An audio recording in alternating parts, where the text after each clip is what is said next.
प्रिय साथियों, मेरे चैनल सच आज का के दर्शकों, श्रोताओं, आज आपके सामने जिस विषय के ऊपर मैं वीडियो बना रहा हूं वो विषय आपके मन में है, आपने उसको देखा है, आसपास भी उसका प्रभाव जानते हैं, लोगों की बातें भी सुनते हैं। उस विषय का नाम है काला जादू। क्या है, कैसे होता है, क्या उपाय हो सकते हैं इससे बचने के लिए, क्या प्रभाव होता है काले जादू का, क्या नुकसान होता है।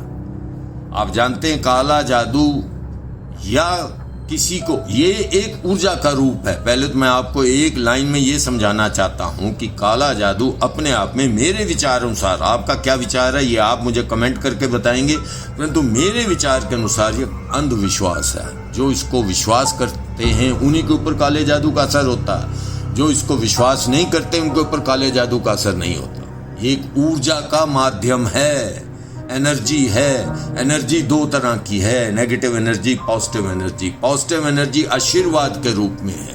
जब आशीर्वाद लगता है तो लोग कहते हैं नेगेटिव एनर्जी का भी तो प्रभाव होता रहा होगा। इसलिए जो व्यक्ति काला जादू करता है, चाहे वो उसको आप तांत्रिक कह लीजिए, चाहे उसको अघोरी कह लीजिए, कैसे साधु कह लीजिए, वो अपने शरीर से नेगेटिव एनर्जी को ट्रांसफर करते हैं उस व्यक्ति तक जिसके ऊपर काला जादू करना चाहिए, उसको करना पड़ता है। और काला जादू के गढ़ माने जाते हैं। यहाँ पर उस तंत्र की भी बड़ी व्याख्या होती है असम के अंदर और बंगाल के अंदर। असम में गुवाहाटी में माँ कामाख्या देवी का जो मंदिर है, ये तंत्र का एक बहुत बड़ा शक्ति केंद्र है।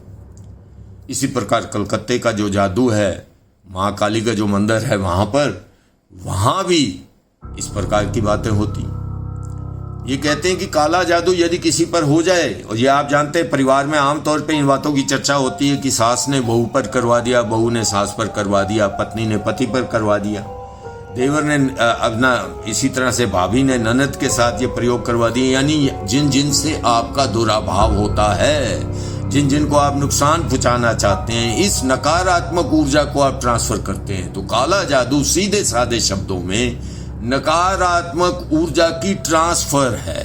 लोग कहते हैं कि साहब काला जादू बनाने से जो महिलाएं हैं वो बकरा बना लेते हैं, पशु को, अपने पुरुष को, और उसको अपनी कैद में रखते हैं, मनचाहा काम कराते हैं। काला जादू के कई रूप हैं। वशीकरण है, मूठ करनी विद्या है, मारण है, भूत प्रेत के टोने टोटके, ये सारी बातें काले जादू में आती हैं। तो काला जादू एक प्रकार से व्यक्तियों के अंदर जो नकारात्मक है, ईर्ष्या है, लालच है, निराशा है, कुंठा है, और दूसरों की सफलता, उन्नति और समृद्धि को वो स्वीकार नहीं करते, तो व्यक्ति से प्रतिशोध करने के लिए वो एक व्यक्ति से दूसरे व्यक्ति तक उस माध्यम से, जिसको पैरासाइकोलॉजी, परामनोविज्ञान कहते हैं, वो वहां भेजा जाता है। और उसके बाद वो आनंद का अनुभव करते हैं कि हमारे शिकार को नुकसान हो गया। धर्मशास्त्रों में भी इस काले जादू का एक तरह से उल्लेख है। इसको विचार भी कहा जा सकता है। नकारात्मक शक्ति, गीता के अंदर इसकी चर्चा है। अर्जुन ने श्री कृष्ण से यही सवाल पूछा था कि हर चीज यदि ऊर्जा से बनी है और ये चीज दैवीय है, तो ये देवत्व तो दुर्योधन में भी, वो हमारा नुकसान क्यों कर रहा है? तो कृष्ण ने कहा कि ईश्वर निर्गुण है, दिव्यता निर्गुण है, इसका अपना कोई गुण नहीं है, ये विशुद्ध है, ऊर्जा है। आपको अच्छा कार्य करना चाहते हैं, आपकी सकारात्मक ऊर्जा है, तो आप देवत्व के पास है। और यदि आपकी नेगेटिव ऊर्जा है, आप दूसरे का नुकसान करना चाहते हैं, तो आप राक्षस के नजदीक हैं। ये काला जादू इस प्रकार का, आप जानते हैं इसका प्रयोग कैसे होता है। ये तांत्रिक लोग क्या करते हैं, नजर का लग जाना तो हमारे सारे परिवारों में, चाहे वो आप किसी भी धर्म और किसी भी मत अवलंबी हो, हिंदुओं में भी हैं, मुसलमानों में भी हैं, क्रिश्चियंस में भी हैं, बौद्ध जैनों में भी हैं, सिखों में भी, हर जगह ये काले जादू की चर्चा है किसी न किसी रूप के अंदर। और हम ये कहते हैं नजर लग गई, यानी किसी सुंदर व्यक्ति को नजर लग सकती है, किसी धनवान व्यक्ति को नजर लग सकती है, किसी के अच्छे व्यापार को नजर लगती है। और हम नजर कैसे उतारते हैं आप ये जानते हैं। मिर्चों को आपके ऊपर वार कर जलाया जाता है। तो कहते हैं कि मिर्च जलाने के बाद यदि नजर लगी हुई हो तो मिर्च के जलने से कोई जो धुआं फैलता है उससे किसी को छींक नहीं आती। है कमाल की बात। और इसके साथ साथ आप और कई तरीके हैं, ये जो तांत्रिक लोग हैं ये गुड़िया का प्रयोग करते हैं, नींबू मिर्च का प्रयोग करते हैं। इसी प्रकार से इसमें उस एक पुतला बनाकर यदि किसी का अच्छा फायदा करना हो तो जिस अंग में उसको नुकसान हो रहा है, यानी किसी अंग का वो बीमार है, उसमें यदि सुई चुभाई जाए तो उस व्यक्ति विशेष जिसके नाम का वो पुतला बना हुआ है उसका वो रोग दूर हो जाता है। परंतु यदि किसी को नुकसान पहुंचाना है तो जिस अंग में सुई चुभाई जाएगी तांत्रिक द्वारा, वो अंग जो है वो कष्टमय हो जाएगा, ऐसा कहा गया। ग्रसित जो काले जादू से इनके लक्षण क्या है भाई? सबसे बड़ी बात तो ये नींद नहीं आती, हमेशा टेंशन में रहता है, मानसिक अवरोध है, और वो अपने आप को जो आदमी है अच्छा भला अपने आप को रोगी मानने लग जाता है, और इससे निराशा, कुंठा, बेचैनी, अशांति और उत्साह की कमी जो है व्यक्ति के अंदर हो जाती है। और हम कहते हैं कि इसके ऊपर काले जादू का किसी ने प्रयोग कर दिया।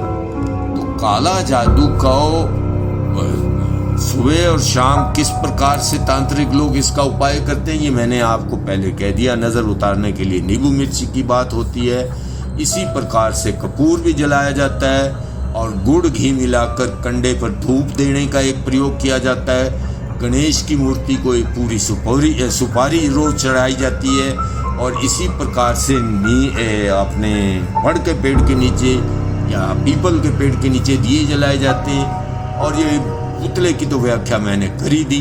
इस प्रकार की कई माध्यम हैं काले जादू के। मान लीजिए काला जादू जो है सिर्फ भारत में नहीं होता।